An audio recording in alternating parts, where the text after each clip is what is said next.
네, 여러분 안녕하세요. 2011 수능 특강 드디어 쓰기, 어휘, 어법 들어가게 됐습니다. 자, 마지막이야 얘들아. 모의고사 가기 전에 쓰기, 어휘, 어법 마지막 파트를 우리가 드디어 들어가게 됩니다. 근데 있잖아요. 간혹 이런 친구들 있을 거야. 그걸 뭘 공부를 하나? 그거 뭐 듣기 같은 거 아닌가? 굳이 왜 내가 그거 공부해야 되지? 그냥 읽고 풀었더니 다 맞던데? 이런 애들 있다, 얘들아. 읽고 풀었는데 맞겠죠. 얘들아, 읽고 풀면 다 맞아, 누구나. 문제는 뭔지 알아? 맨날 시간 고민하죠. 자, 여러분들 잘못된 거야. 인식이 잘못된 거야. 무슨 인식이 잘못됐냐? 여러분은 맨날 이래요. 선생님, 저 지문 읽는데 너무 오래 걸려요.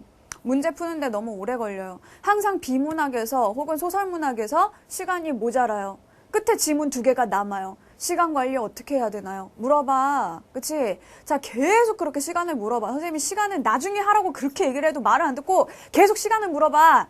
근데 얘들아, 니네가 시간이 모자란 게 비문학 때문이라고 생각하니? 정말? 내가 이 지문을 읽는 속도가 느려서라고 생각하니? 문제 푸는 속도가 느려서라고 생각하니? 아니야. 시간을 많이 들여야 되는 것들은 많이 들여야 돼요. 선생님 얘기했잖아. 비문학에서 얘들아, 과학 지문, 기술 지문 이런 애들 꼼꼼하게 분석해야 돼. 어쩔 수 없어. 시간 많이 걸리는 거야. 그러면 그 지문들에서 시간을 줄이는 게 아니라 어디서 줄여야 되겠어? 걔네들은 냅둬. 걔네들은 시간 많이 걸리게 놔두고 다른 부분에서 시간을 줄여줘야 된다는 거지. 자, 그 시간을 줄일 수 있는 1등 공신이 어디다? 바로 쓰기, 어휘, 어법 부분입니다. 특히 쓰기라는 얘기죠. 자, 쓰기에서 여러분이 시간 너무 많이 잡아먹습니다. 근데 여러분은 채점만 하고 나서 내가 쓰기는 좀 점수가 잘 나와. 잘한다고 생각해. 얘들아, 쓰기는 앞부분에 있잖아. 시험이. 문제가. 왜 앞부분에 있겠니?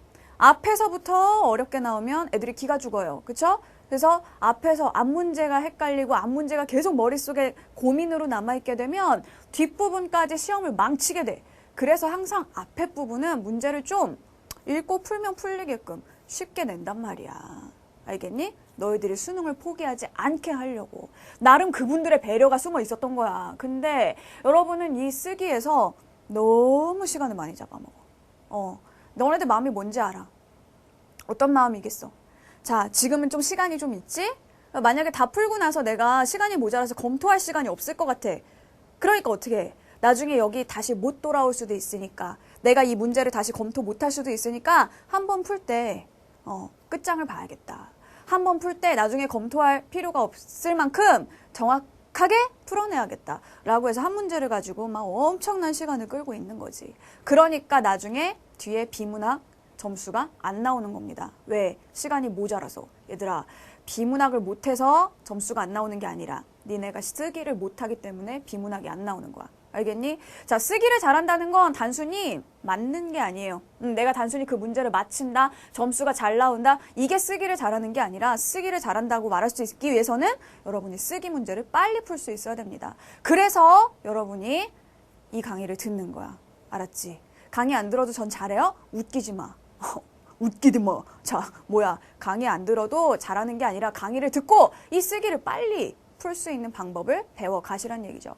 자, 그러면 쓰기, 어휘, 어법 비중도 굉장히 많아요. 이 부분이. 얘들아, 항상 21점 내지 23점 정도, 많게는 25점 정도. 얘들아, 100점 만점이 25점이면 4분의 1이야.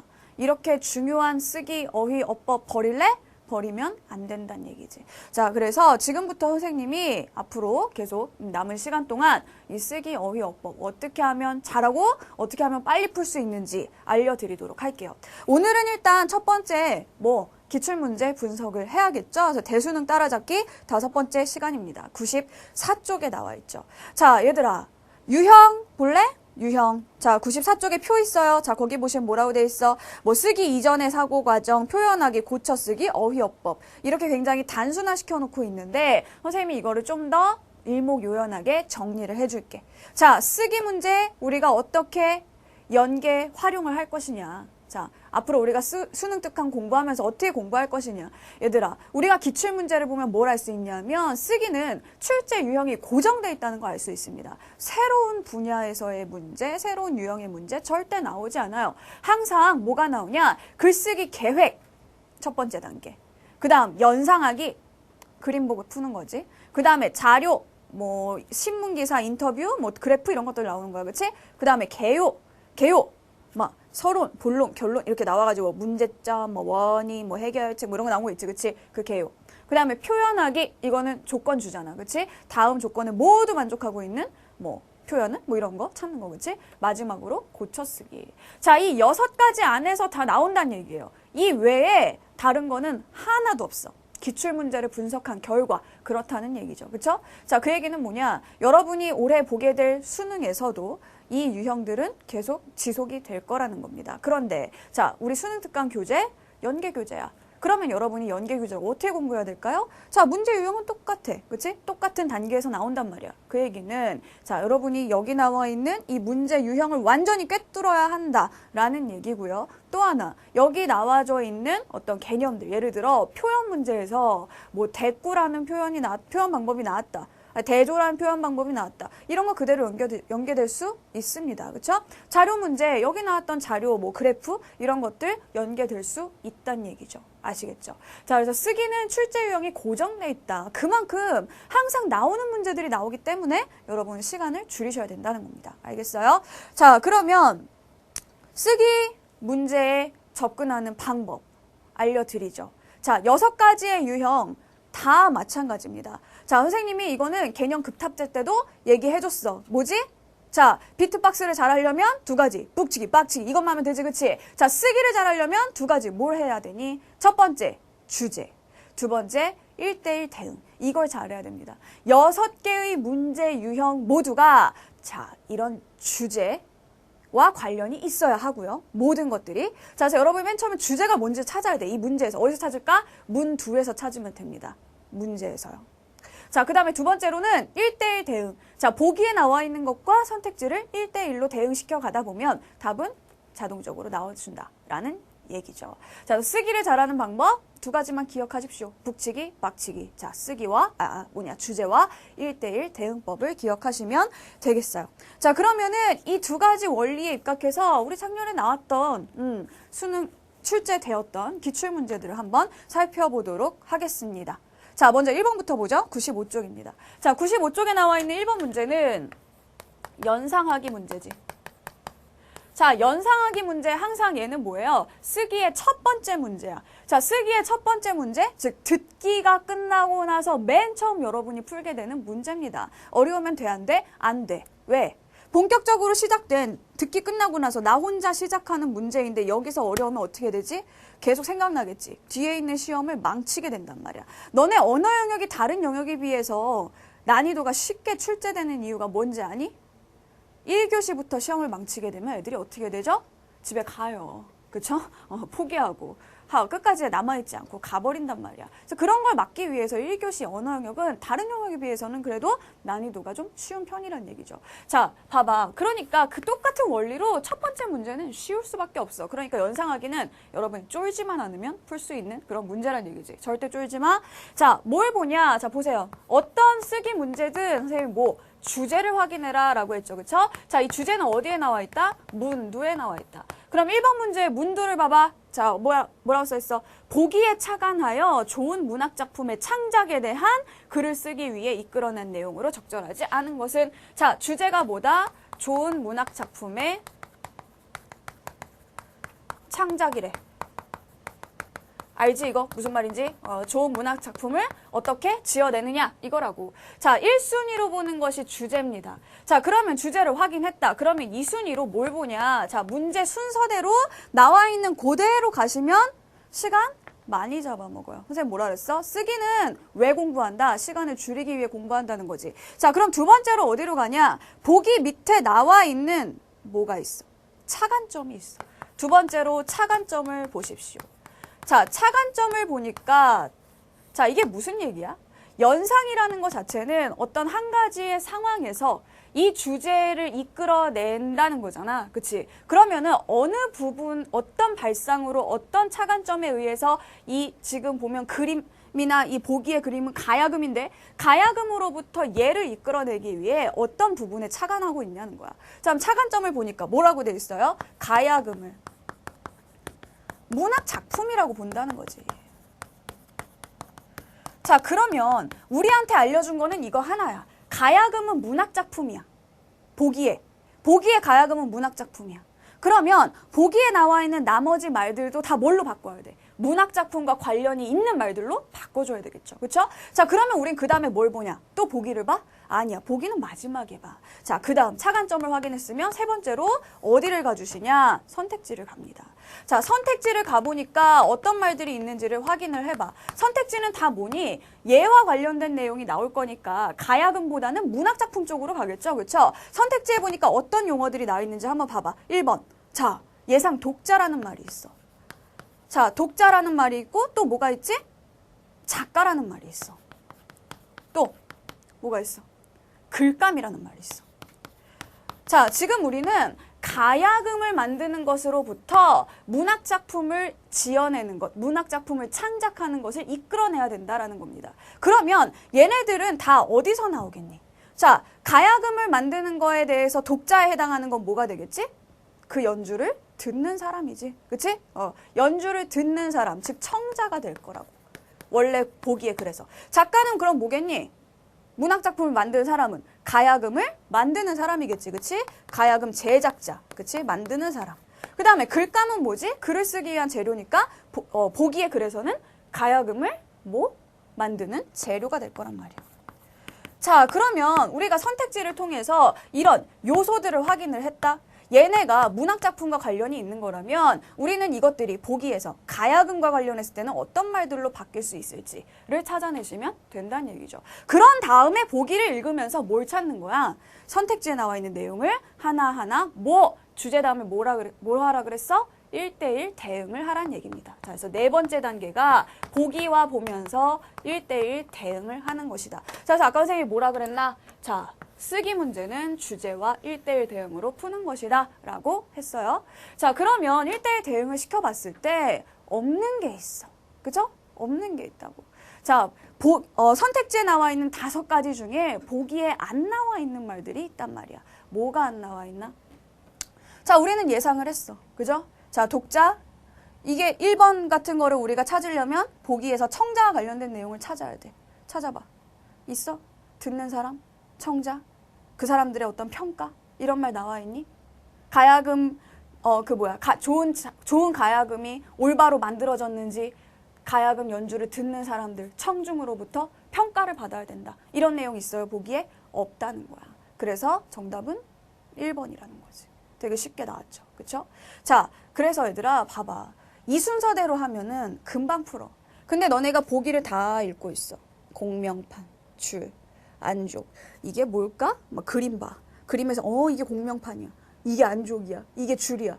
그거 가지고 푸는 문제 있니? 하나도 없다는 거지. 거기에서 시간을 쏟아버리면 안 된다는 겁니다. 자, 그래서 첫 번째 문제는 쉽다. 쉽고 차관점만 잘 파악을 해내면 그 다음에 여러분이 1대1 대응 관계를 만들어낼 수 있고 이걸 통해서 답을 찾아내실 수가 있다는 얘기입니다. 됐죠? 2, 3, 4, 5번 설명할 필요도 없어요. 자, 바로 넘어갈게. 자, 2번 문제로 넘어가도록 합시다.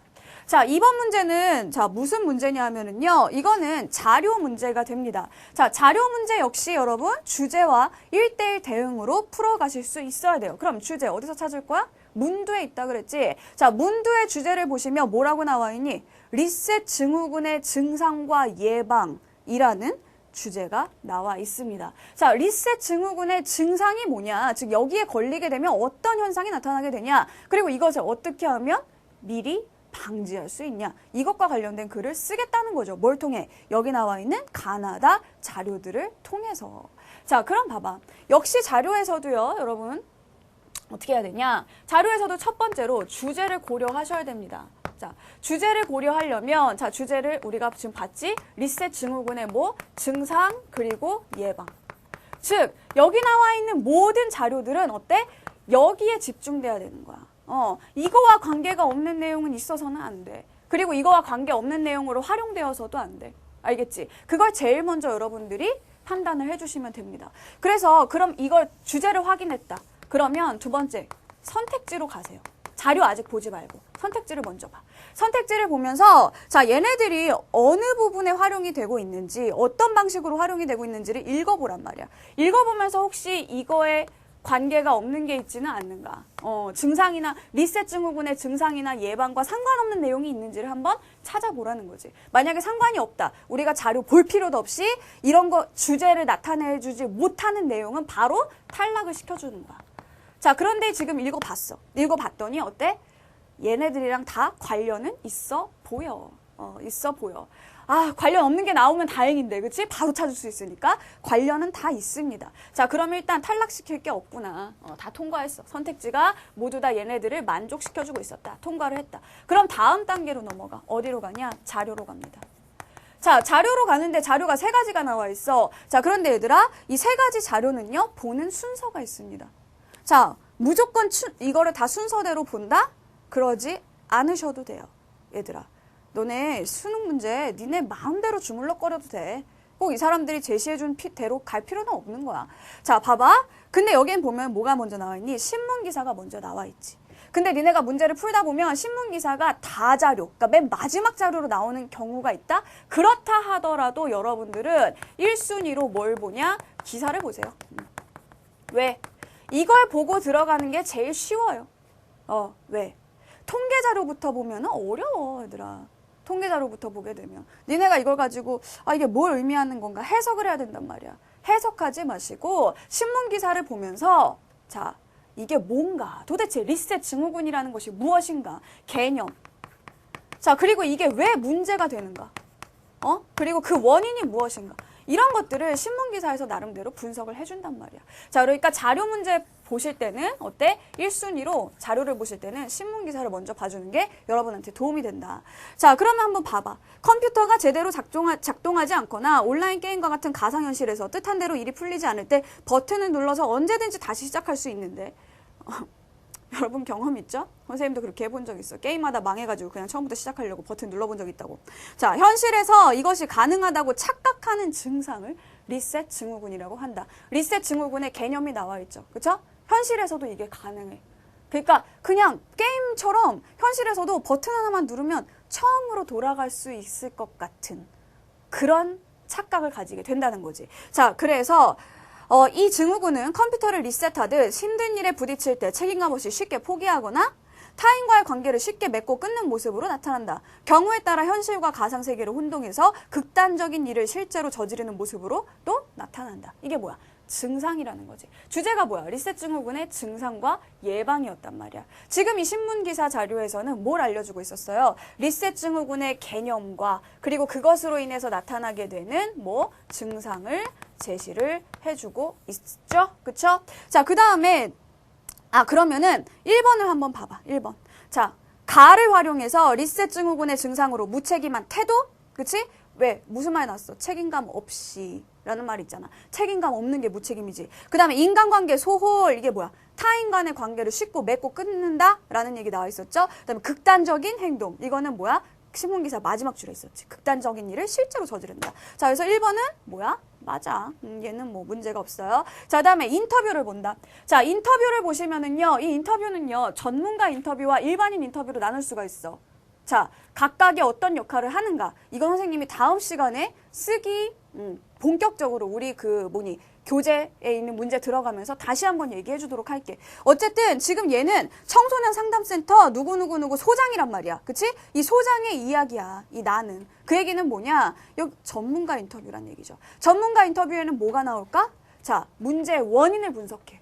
그리고 해결책을 제시해 줄 수 있어. 자, 여기에는 뭐가 나오냐? 자, 문제의 원인을 분석해주고 있습니다. 자, 원인이 뭐냐 하면은 뭐래? 자, 폭넓은 인간관계를 맺거나 활동적인 체험할 수 있는 기회가 없대, 청소년들이. 그러다 보니까 온라인 게임에 쉽게 빠져들게 돼. 그리고 또 뭐래? 가족들과 시간을 보내는 그런 일이 별로 없대. 게임으로 혼자 시간을 보낸대. 그 다음에 사용 목적이나 시간을 스스로 정해서 적절하게 컴퓨터를 사용하려는 의지도 부족하대. 자, 그러면 2번을 바로 가봐 그냥. 자, 2번 보면 나를 활용해서 온 가족이 함께하는 취미생활. 뭐라 그랬어? 가족이 함께하지 않으니까 문제인 거잖아. 그러니까 온 가족이 함께해.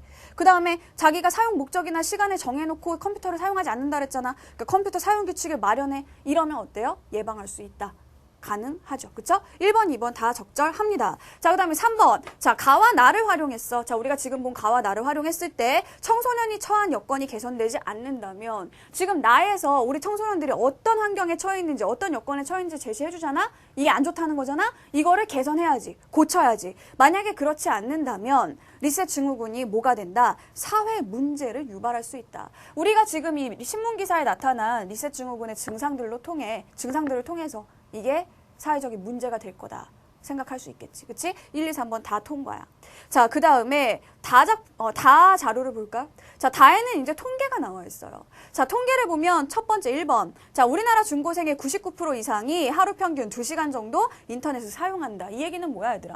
야, 99%는 거의 100%란 얘기야. 거의 전체라는 얘기지. 우리나라 청소년 99%는 인터넷에 빠져 있어. 인터넷과 굉장히 밀접해. 그치? 항상 인터넷을 한다는 거야. 자, 그리고 두 번째, 청소년 인터넷 이용 유형에 보니까 제일 많은 것을 차지하는 게 뭐야? 온라인 게임이야. 게임 반 이상의 학생들이 이 99% 2시간 정도씩 사용하고 있는데, 자, 이 중에서 반 이상의 시간이 어디에 쓰이고 있다? 게임에 쓰이고 있다라는 그런 얘기입니다. 그런데 게임이 왜 문제가 됐었지? 자, 우리가 여기에서 알 수 있었지. 그치? 이 신문기사에서 뭐야? 온라인 게임 이런 거를 하다 보니까 뭔가 수틀리면 그냥 처음부터 시작하면 되는구나. 그 다음에 나에서도 보니까 어때? 자극적인 온라인 게임에 쉽게 빠져드니까 이로 인해서 리셋 증후군을 보인다고 했지. 그치? 결국 이 다에 나와 있는 통계 자료는요. 자, 2시간 정도, 99%, 즉 대부분의 학생이 2시간 정도 인터넷을 하는데 그중에 6.4%는 게임을 한다는 거지. 그러니까 결국 이런, 여기가 아니구나. 자, 리셋 증후군이라는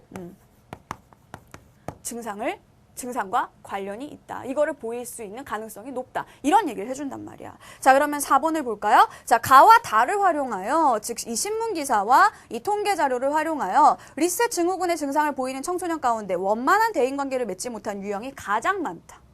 어떻게 알아, 얘들아?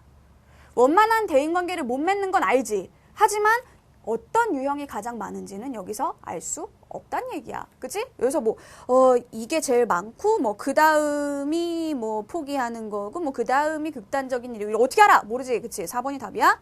자, 5번은 뭐예요? 나와 다를 활용하면 뭐가 되겠니? 자, 인터넷 사용의 일상화. 이거는 뭐야? 첫 번째 자료에서 우리가 알 수 있고요. 그 다음에 온라인 게임 위주의 이용. 이것이 우리가 통계 자료의 두 번째 자료에서 알 수가 있죠. 그쵸? 자, 이 부분은 우리가 통계 자료에서 알 수 있는 것이고, 이것이 리셋 증후군을 유발한다라는 것은 나의 인터뷰 자료에서 확인할 수가 있습니다. 그래서 5번은 역시 맞는 얘기다라는 거야. 됐죠? 자, 그러면 자료 문제 이렇게 보세요. 알겠지? 자료는 신문기사부터 보는 것이 도움이 된다. 없으면 말고요. 있으면은 먼저 보시라는 그런 얘기야. 자, 다음으로 우리 세 번째 문제로 넘어가도록 할게요. 자, 3번 문제는 뭐와 관련 있냐? 개요와 관련 있는 그런 문제입니다. 개요 역시 주제를 제일 먼저 확인을 해야겠죠. 자, 이 개요 문제는 선생님이 같이 한번 화면을 보면서 해결을 해보도록 할게요. 자, 먼저 보시면은요, 주제를 여러분 확인하라고 했어. 주제 뭐야? 우리 학교 직업체험활동의 내실화야, 내실화. 자, 얘들아, 내실화가 뭐지? 내실화? 실내화? 아니야. 자, 내실화는 뭐예요? 너무 지금까지 직업체험활동이 어떻게 됐다는 거야? 너무 형식적으로, 겉으로만 번지르르하게 이루어졌다는 거겠지. 그러니까 그 내용을 정말 실하게 만들자라는 얘기잖아. 자, 그래서 첫 번째 단락에 뭐가 나와 있냐? 자, 직업체험활동에 의의가 나와 있습니다. 얘들아, 의의라는 말은 의미 혹은 가치 이런 말이랑 같은 뜻이라고 생각하면 돼. 자, 그러면 지금 봐봐. 얘들아, 너네 개요 문제 빨리 푸는 방법 뭔지 아니? 자, 여기 이렇게 보시면은요, 모든 항목에 다 기역, 니은, 디귿, 리을, 미음, 비읍이 매겨져 있어? 아니야. 있는 것만 있어. 있는 것만 보면 돼. 알았지? 자, 그러면은 맨 처음에 기역이 나와 있는 걸 보니까 지금 여기, 그치? 이 1번에 기역이 이렇게 매겨져 있습니다. 그러면 바로 뭘 보냐? 1번으로 바로 가. 바로 1번으로 가.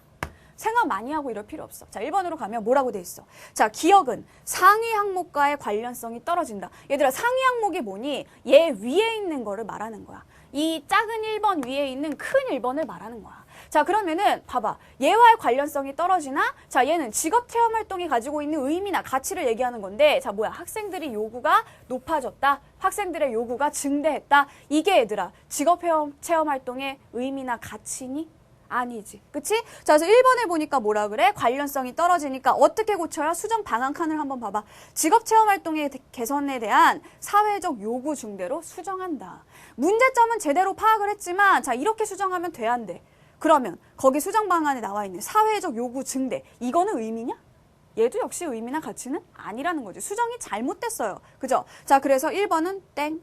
자, 그 다음에 2번을 볼까요? 자, 2번에는 보니까 니은하고 디귿을 문제를 삼고 있어. 자, 니은이 어떤 거죠? 자, 니은이 얘죠. 그쵸? 그 다음에 디귿은 얘야.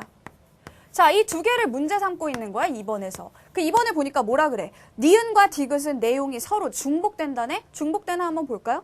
자, 얘를 보니까 뭐라고 돼 있어? 자, 이 직업체험활동의 의미가, 가치가 뭐냐? 진로 선택 기준을 제공해준다는 거야, 우리한테. 어떤 걸 기준으로 진로를 선택할 것인가. 두 번째로, 자, 우리한테 동기를 유발해준다는 거야. 중복돼? 같은 얘기야? 아니야. 얘는 서로 다른 얘기라고 있어. 그러니까 2번도 땡이지. 1번도 땡이었고, 2번도 땡이고. 그죠? 뭐, 볼 필요가 없어. 됐지? 자, 그런 다음에 선생님이 여기 잠깐, 일단 얘가 처음에 나와 있는 거니까 서론이잖아. 본론은 선생님 잠깐 생략하고 결론을 먼저 보도록 할게요. 자, 결론을 보시면은 실질적인 직업체험활동으로의 전환 촉구라고 돼 있어. 자, 결론은 항상 얘들아 어떻게 나타나야 된다? 구체적으로 나타나야 됩니다. 그리고 뭐 글의 주제와 관련이 있어야 되고요. 자, 글의 주제와 관련이 있으면서 앞에 나왔던 모든 내용들을 포괄하며 구체적으로 제시가 돼야 된다는 거죠. 그러니까 결론이 너무 짧거나 너무 추상적으로 돼 있을 경우에는 구체적으로 바꿔주는 것이 좋아요. 근데 여기 보니까 여기 뭐라고 돼 있니? 비읍이라고 돼 있지. 그럼 몇 번 봐야 되겠니? 5번 봐봐. 자, 5번을 보시면 뭐라고 나와 있냐? 자, 비읍은 글의 주제에서 벗어났다. 벗어났니? 주제 뭔데? 직업체험활동이 내실화잖아. 자, 내실화라는 거는 뭐예요? 형식적으로만 겉만 번지르르하게 하지 말고 정말 아주 실질적이고 정말 도움이 되는 그런 직업체험활동을 만들자라는 거잖아. 됐는데? 주제에서 안 벗어나는데? 그치? 5번도 답이 아니죠. 그쵸? 1, 2, 5번은 답이 될 수가 없단 얘기야. 자, 그러면 3번과 4번을 우리가 봐야 되는데 얘네들은 어디에 나와 있어? 큰 2번과 큰 3번에 다 나와 있습니다. 같이 한번 보자. 자, 먼저 2, 3번을 한번 보시면은요. 자, 여기를 봐봐. 자, 2번에 보면 뭐가 나와 있냐? 자, 우리 학교 직업체험활동에 문제점이 나와 있습니다. 그쵸? 자, 이게 3번에 가면은 뭐와 연결이 되냐 하면은 개선 방향, 즉 해결책과 연결이 되죠. 자, 선생님이 이걸 왜 쓸까? 자, 개요 문제. 개요 문제에서는 반드시 문제점과 해결책이 서로 대응이 돼야 됩니다. 자, 어떤 문제에 대한 어떤 해결책이 있는지 이거를 대응을 시켜줘야 된다는 거지. 그런데 일단 봤더니 어떻게 돼 있니? 자, 문제점이 몇 개 있어? 3개 있지. 개선 방안에 몇 개 있니? 2개 있지. 뭐가 문제야? 하나가 모질라. 그치? 자, 2개에 대해서는 해결 방안을 주는데 하나에 대해서는 해결 방안이 없네? 그걸 먼저 찾아봐. 자, 뭐가 없어? 일단 번호로 봤을 때 순서대로 갈 가능성이 가장 높아요. 자, 지금 뭐야? 문제점의 3번. 을 볼까? 학년간 체험활동 내용의 중복이라고 되어 있잖아. 이게 뭐야? 1학년 때도 법원 가고 2학년 때도 법원 가고 3학년 때도 법원 가는 거야. 직업체험활동 한다고. 얘네들은 다 법관이 될 거야? 아니지. 그치? 1학년 때 법원 갔으면 2학년 때는 어디 무슨 뭐 다른 뭐 기업체에 가본다든가 뭐 3학년 때는 뭐 딴 데 가본다든가 이렇게 돼야 될 거 아니야. 그거에 관련된 내용이 해결책에 들어가 줘야겠죠. 그쵸? 자, 해결책을 잠깐 볼까 그러면?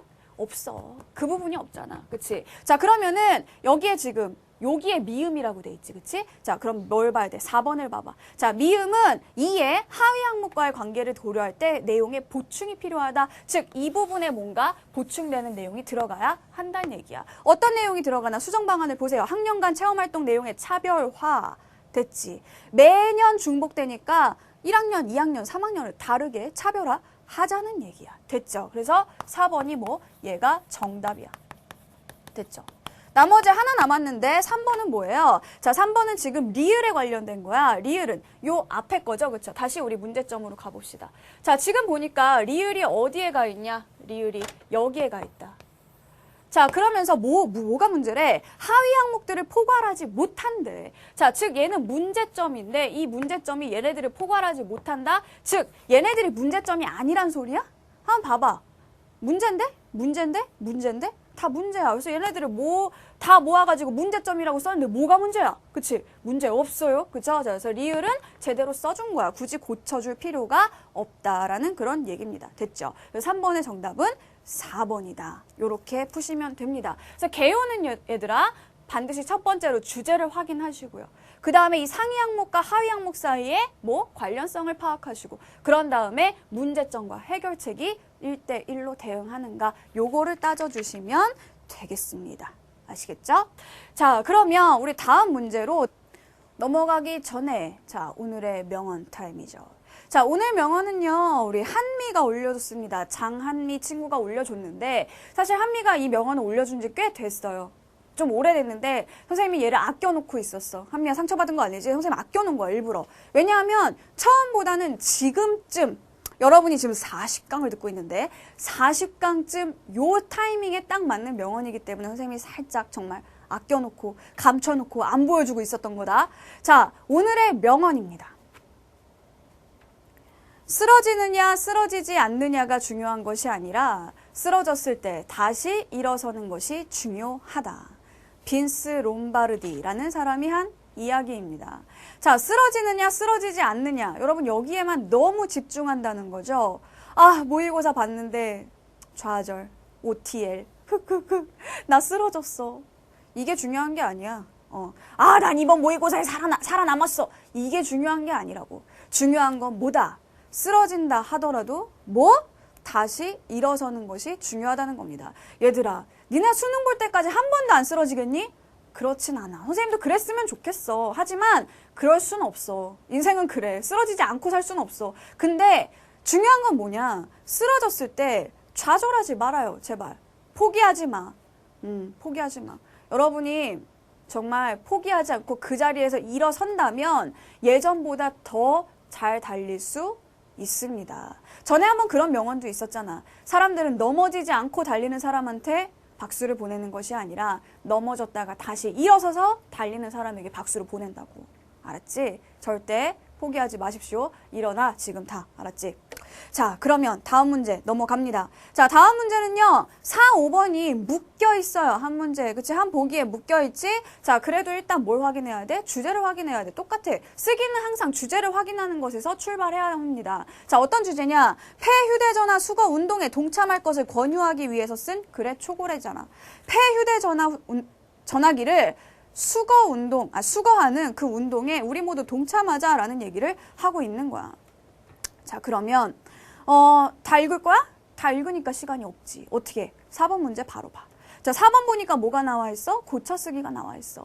자, 얘들아, 고쳐쓰기 문제는 어떻게 푼다? 자, 고쳐쓰기 문제를 풀 때는요, 여러분이 보기를 처음부터 끝까지 비문학 지문 분석하듯이 읽으면 절대 안 되죠. 그쵸? 자, 그러면 나중에 비문학이 울어요. 시간이 없어. 나한테는 기회도 안 주고, 막 이러면서, 니네가 기회를 안 준 건데 왜 비문학을 탓하냐? 비문학은 잘못이 없어. 너네가 쓰기를 잘못한 거야. 자, 보기를 읽지 말고 반드시 어디로 먼저 간다? 선택지로 먼저 갑니다. 선택지로 가면은요. 자, 거기 보면 기억에서 이건 뭐야? 미음까지 나와 있잖아. 그치? 자, 기억에서 미음까지 나와 있는 것들만 봐주시면 돼요. 그때. 자, 그럼 기억 1번부터 봐봐. 자, 1번을 보니까 뭐라고 돼 있니? 기억은 첫째 문단의 통일성을 고려하여 삭제해야겠어 라고 했잖아. 얘들아, 통일성이라는 말은 무슨 뜻이냐 하면은 자, 모든 것이 주제와 연관되어 있다라는 말이야. 그래서 통일성에 부합하지 않는다. 통일성을 해친다라는 얘기는 뭐지? 주제에서 벗어난다는 얘기야. 결국 통일성에서 벗어나는 내용은 어떻게 해줘야 돼? 삭제해줘야 돼. 근데 얘들아, 이런 문제는 힌트가 있어. 뭐냐 하면 너네가 이 고쳐쓰기 문제에서 보기를 보다 보면 한 문장 전체에 밑줄이 쳐져 있을 때가 있거든? 자, 얘들아, 문장 전체에 밑줄이 쳐져 있다. 이럴 때 그 문장이 갈 곳은 두 군데밖에 없습니다. 자, 전체 밑줄. 얘의 운명은 두 가지야. 첫 번째는 뭐야? 얘가 통일성에서 벗어나서 삭제당하는 운명.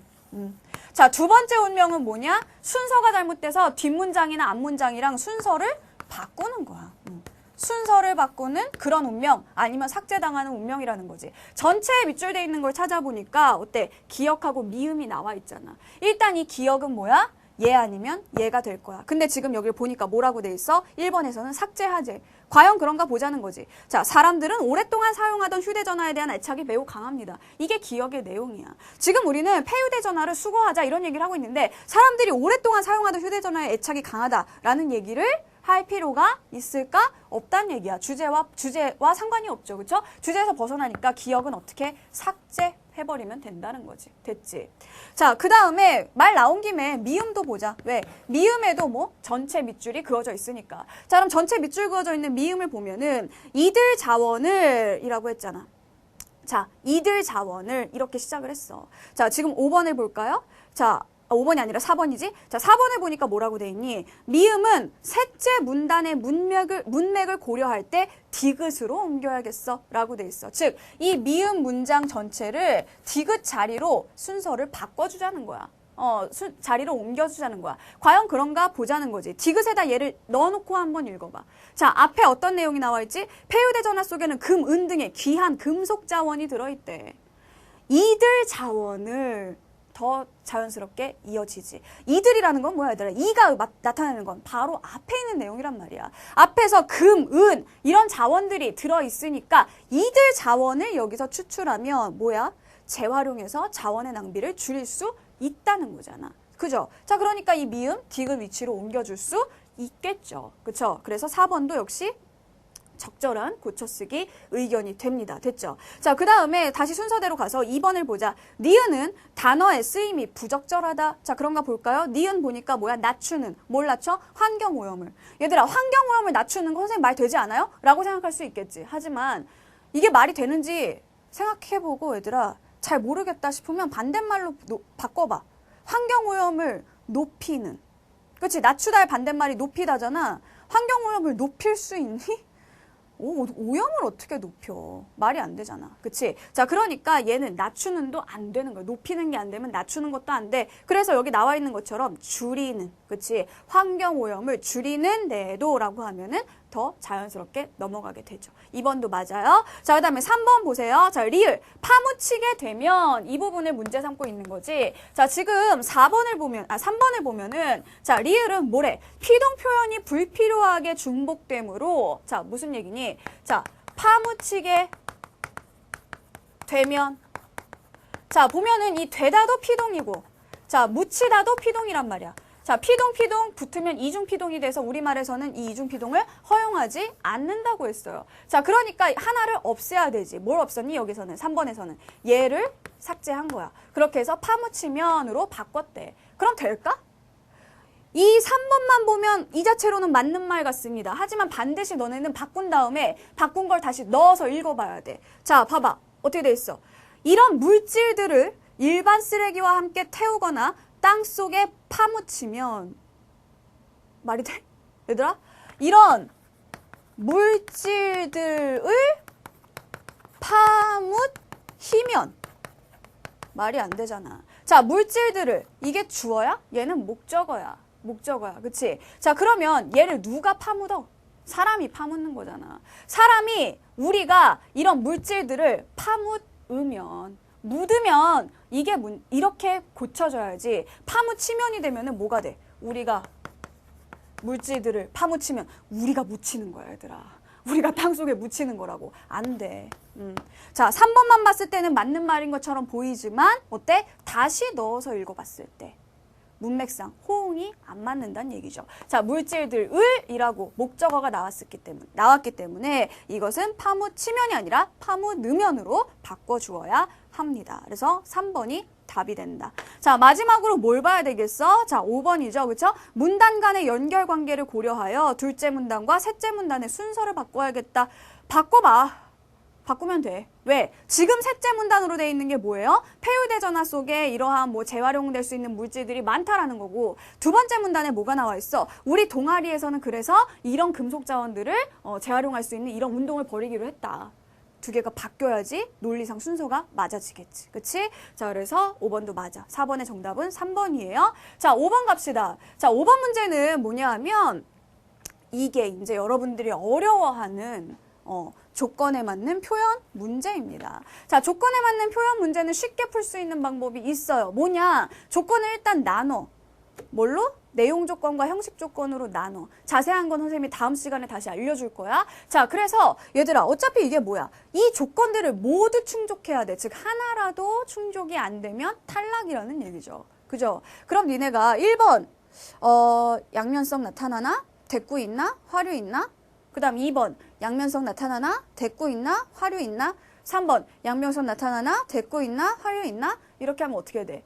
역시 끝에 가서 비문학이 울어요. 자, 비문학을 울지 않게 하기 위해서 여러분은 일단 한 개만 골라 잡아. 조건 하나만 골라. 그래서 아닌 것들을 지우란 얘기야. 알겠니? 자, 이건 선생님이 같이 보면서 여러분한테 알려드리도록 할게요. 자, 지금 우리한테 주어져 있는 조건은요, 3가지입니다. 뭐냐? 폐휴대전화의 양면성을 나타내 달라 라는 거고요. 자, 그 다음으로는 뭐? 대꾸라는 표현 방식을 사용해 달라는 거고요. 그 다음으로는 활유라는 표현 방식을 사용해 달라는 겁니다. 자, 얘들아, 그러면 너네가 이 셋 중에서 하나를 골라야 되는데 선생님은 얘를 고르겠어. 대꾸. 왜? 얘가 찾기가 쉽거든. 대꾸라는 거는 서로 대응되는, 즉 짝을 이루는 구절이야. 짝을 이룬다는 거는 뭐가 짝을 이루어야 되냐? 문장의 형식이 짝을 이루어야 됩니다. 그러면 일단 대꾸가 사용되지 않은 걸 선생님 지워버릴게. 자, 1번 봐봐. 자원 활용은 2배로, 환경 오염은 반으로. 헐, 대꾸인데. 그치? 자, A는 2배.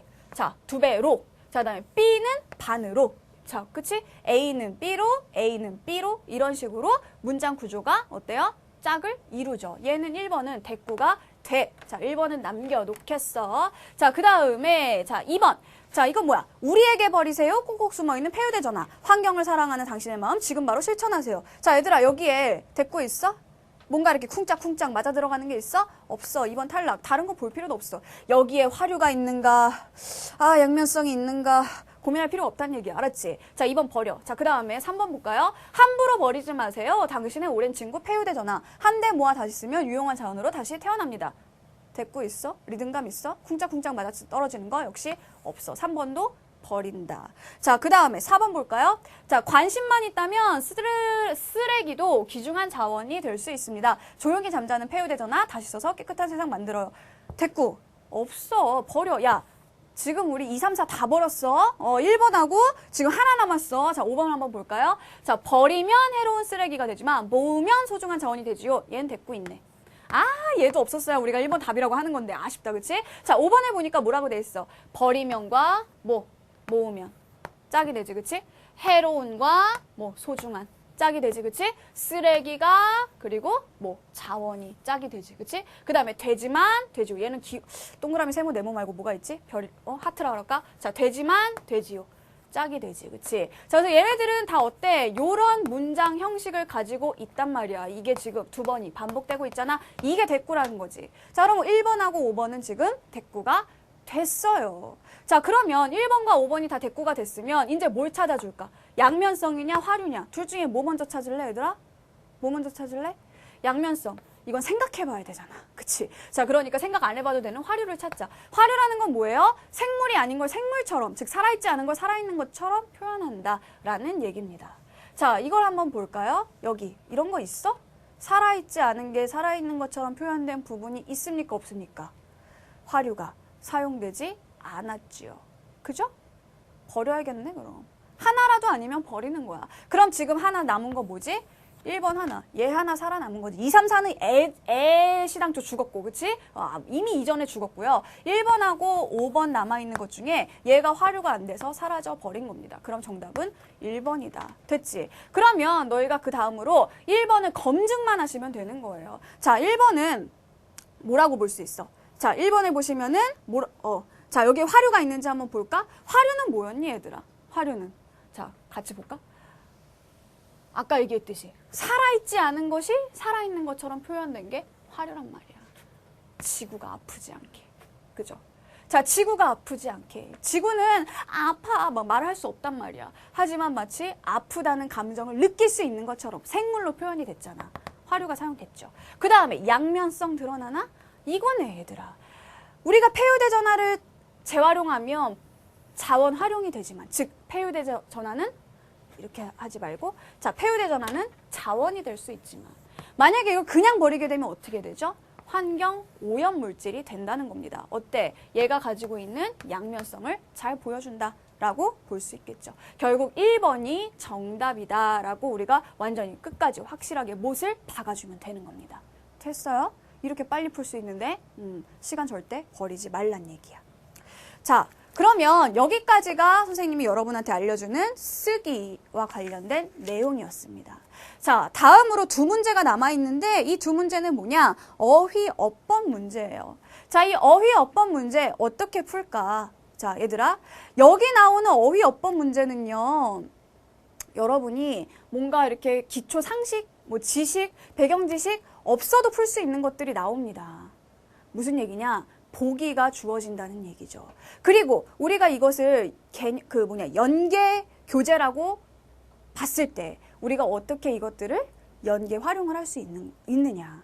자, 분명 이 문제가 똑같이 나올 건 아니에요. 하지만 어휘 문제의 경우 문제의 형식, 이걸 우리가 문항 아이디어라고 해. 지금 여기 보면 우리 6번 문제, 작년에 나왔던 그런 문제 같은 경우에 보면은 자, 이거는 뭐야? 들다라는 말에 대해서 동음, 이의어를 구분하는 그런 문제 형식이 나왔단 말이야.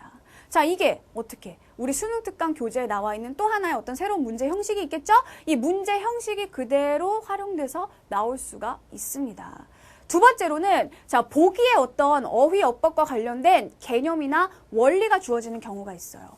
이 개념과 원리는 그대로 활용이 될 수가 있다는 거죠. 밑에 나와 있는 선택지나 사례들만 바꾸고 그 원리나 뭐 규정이나 개념이나 이런 것들은 충분히 활용이 가능해진다는 겁니다. 알겠죠? 그래서 여러분들이 수능 특강 교재를 볼 때 또 기출 문제를 볼 때 유의하셔야 할 부분은 하나하나의 문법을 여러분이 외우는 게 아니야. 어차피 외워서 푸는 문제는 나오지 않아요, 여러분. 자, 여러분이 볼 때 특히 문법 문제, 어휘 문제 볼 때는 문항의 그 유형들, 어떤 형식으로 출제가 되었느냐, 그리고 여기에 사용된 개념이 뭐냐, 이런 것들을 이해하고 가셔야 된다는 얘기죠. 자, 그러면 6번 문제 한번 풀어보도록 할게요. 자, 6번 문제, 자, 이건 뭐야? 보기의 분류 절차에 따라서 용례를 A와 B로 나눈 결과로 적절한 것은 이라고 했어요. 자, 그러면 분류 절차를 먼저 확인을 해볼까? 자, 각 용례에서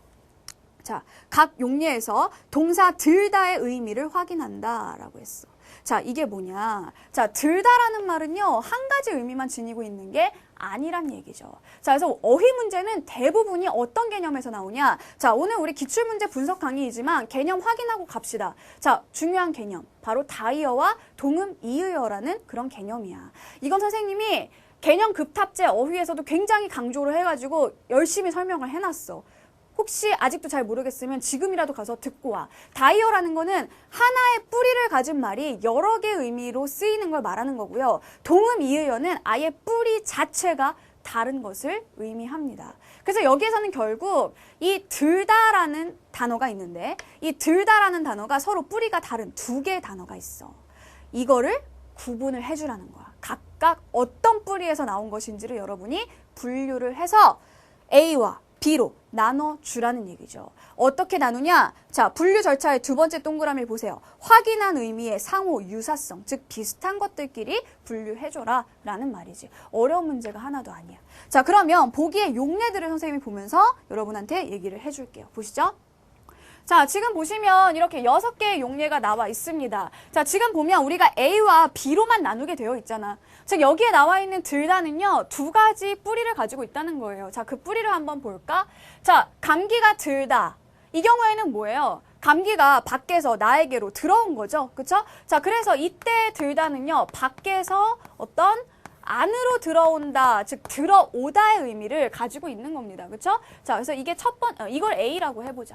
자, 얘는 A의 의미가 되겠지. 자, 가방을 들다는 뭐예요, 얘들아? 가방이 밖에서 안으로 들어오는 건 아니잖아. 내가 가방을 드는 거죠. 그쵸? 들어 올리는 거야. 자, 그래서 B의 의미는 뭐냐 하면은 뭔가 아래에서 위로, 헷갈리게.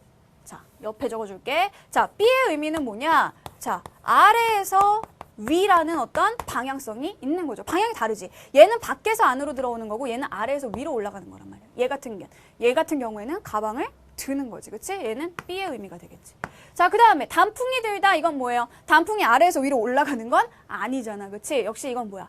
나뭇잎에 붉은색이 들어오는 거라고. A야. 자, 고개를 들다. 이거는 뭐예요? 얘들아, 고개를 들다. 고개를 들다. 밖에서 안으로 들어오는 거니? 자, 고개를 들라 했는데 선생님이 이렇게 빼꼼 들어오는 걸까요? 아니지, 그치? 고개를 들라 하면은 이렇게 확 들어주는 거잖아. 그치? 자, 그러니까 고개를 들다. 아래에서 위로 이렇게 고개를 숙이고 있다가 이렇게 드는 그런 느낌이란 말이야. 됐죠? 자, 그다음에 반기를 들다. 이거는 뭐야? 나는 반댈세. 반대하는 깃발을 든다는 얘기니까 아래에서 위로라는 의미가 들어가겠지. 보험을 들다. 이거는 뭐예요? 내가 보험에 가입하는 거잖아. 보험 밖에 있다가 보험 안으로 들어가는 거잖아. 그래서 A. 자, 그러면 요렇게 구분이 가능하겠네. 뭐가 이렇게 쉬워? 몇 번? 3번이 답이 되겠습니다. 그렇죠? 기역, 디귿, 비읍, 니은, 리을, 미음으로 나눠주시면 된다는 얘기예요. 됐지. 마지막 문제 가도록 하겠습니다. 자, 7번 문제는 어법 문제인데요. 요즘 어법 문제의 추세는 뭐냐? 규정을 줍니다.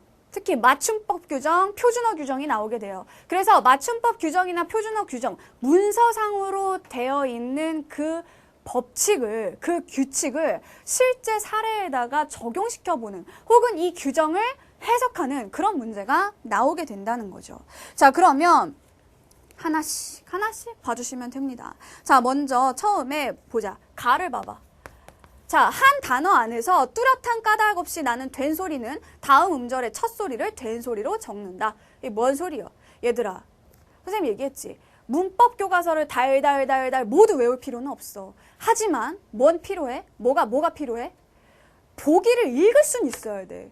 그치? 자, 보기를 봤는데 내가 이 보기가 뭐라고 하는 건지 보기가 온통 또띠 이렇게 보여. 그러면 안 돼. 그러니까 어떻게 해야 돼? 그럴 때는. 여러분, 아주 기초적인 개념들은 갖고 있으셔야 된다는 겁니다. 아주 기초적인 개념이 뭐냐? 역시 선생님이 개념 탑재해서 얘기했으니까 다시 안 하겠어요. 아직 모르겠으면 다시 가서 보고 와. 그 부분만. 알았지? 자, 그러면 가를 봤을 때, 자, 보자. 뚜렷한 까닭 없이, 즉 이유를 말할 수가 없어. 이유 말할 수 없이 그냥 된 소리로 나면 그럼 어떻게 뭘로 적는다? 된 소리로 적는다. 무슨 얘기냐? 어깨.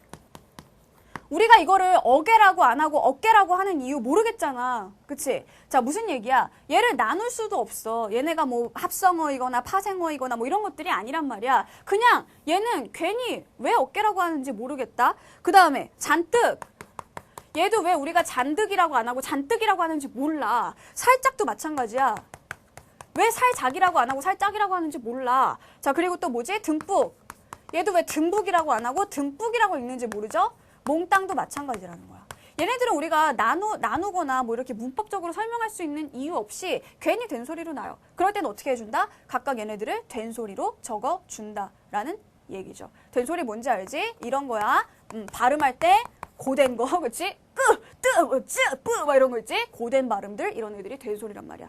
자, 그러면 여기서 뭘 봐야겠니? 그 다음으로 바로 1번으로 갑니다.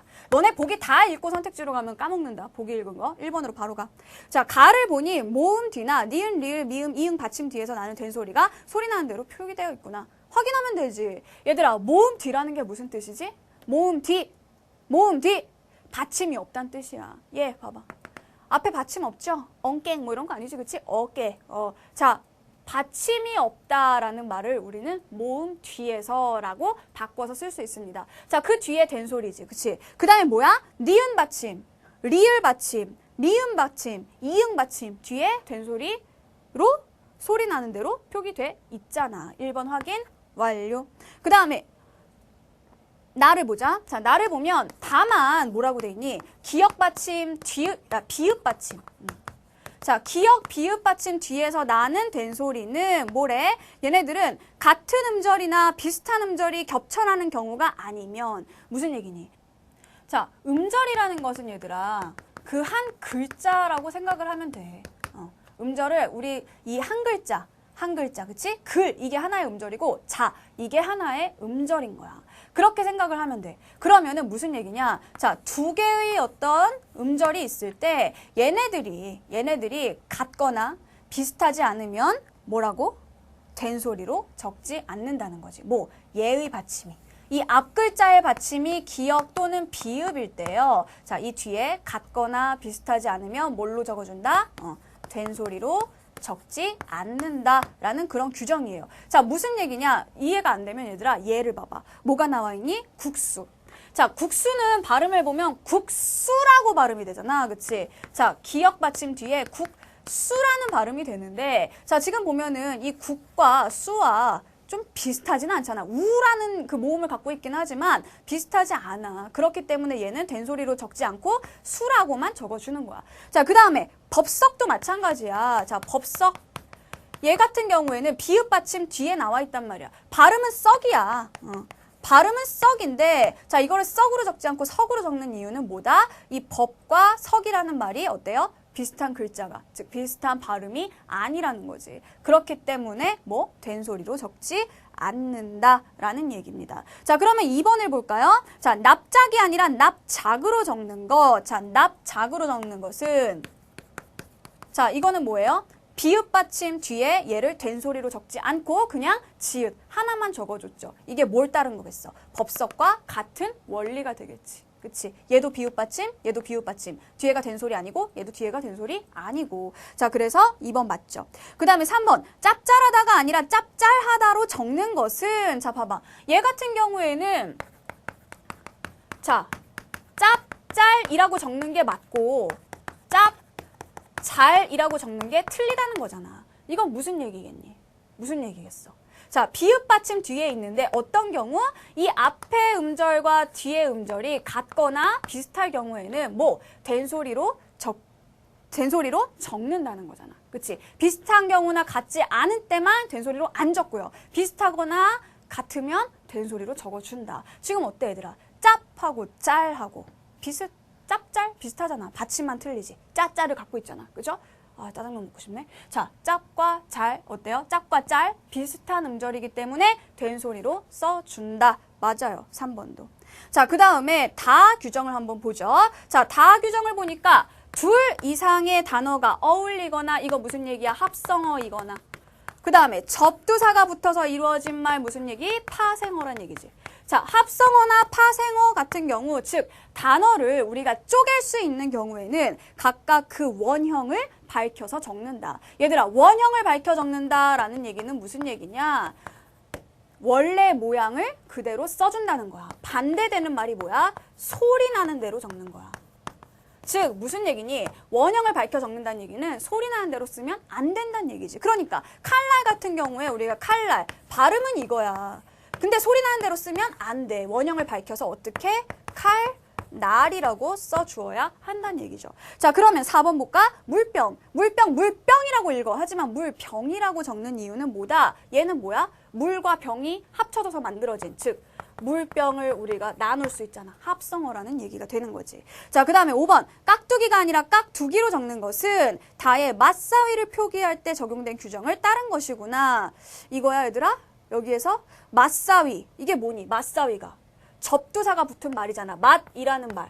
접두사 맛에다가 사위가 붙은 거잖아. 야, 그러면 이 깍두기는 깍에다가 두기가 붙은 거니? 깍두기 이렇게 붙은 거야? 아니라는 거지. 이거는 어떤 규정이겠어요? 바로 나에 나와 있던 기역 받침 뒤에서는 음절이 비슷하지 않으면 된소리로 적지 않는다는 거야. 이 규정을 따른 겁니다. 그래서 정답 5번이죠. 그쵸? 다의 규정이 아니라 나의 규정을 따른 것이 된다는 얘기예요. 아시겠죠? 얘들아, 쓰기 어휘 어법은 절대로 시간을 줄이는 것이 중요합니다. 알겠어요? 구체적인 방법들은 선생님이 다음 시간부터 알려드리도록 할게요. 쓰기 문제 풀어봐라 5개만. 수고하셨습니다.